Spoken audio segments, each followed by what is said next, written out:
La chronique ciné avec JPL.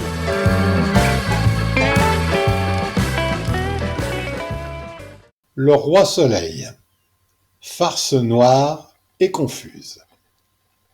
En 2021, j'avais beaucoup aimé Les Magnétiques de Vincent Maël Cardona, un film très original. Ces nouvelles 107 minutes ne manquent pas, elles non plus, d'originalité. Hélas, ça s'arrête là pour les compliments. Un homme est mort au Roi Soleil, un bar PMU de Versailles.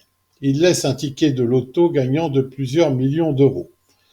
En s'arrangeant un peu avec la réalité et leur conscience, les témoins du drame pourraient repartir avec l'argent.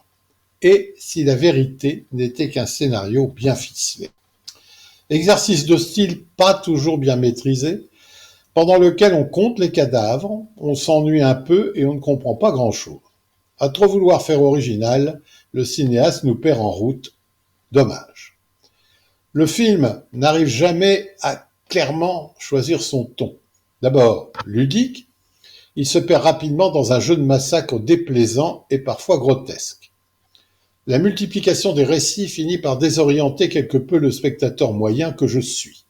Autre reproche, le film est laid, et ce Roi Soleil n'est vraiment pas lumineux. En plus, cerise sur le gâteau, dont la date de péremption me paraît un tantinet dépassée, tous les personnages sont pitoyables, ce qui nuit quelque peu à l'empathie qu'on pourrait ressentir.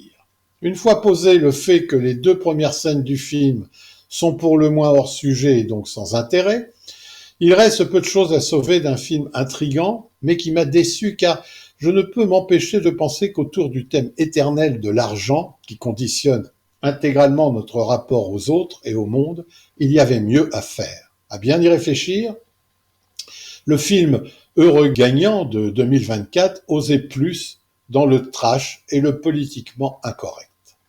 Pourtant, le casting vaut le détour. Pio Marmaille, Lucie Zhang, Sofiane Zermani, Joseph Olivenès, Panayotis Pasco, Noma Shishman et la revenante Maria de Medeiros s'agitent beaucoup, parfois en vain, dans ce huis clos où le décor du bar-tabac évolue avec les personnages. La salle principale est une version stéréotypée du PMU, la cuisine évoque le cinéma asiatique, la cave rappelle l'esthétique de l'horreur américaine des années 70 et l'arrière-salle, sans murs mais avec des rideaux noirs, devient un espace baroque de fiction pure. La fable amère et cruelle est loin de convaincre totalement et le soleil peine à nous éblouir.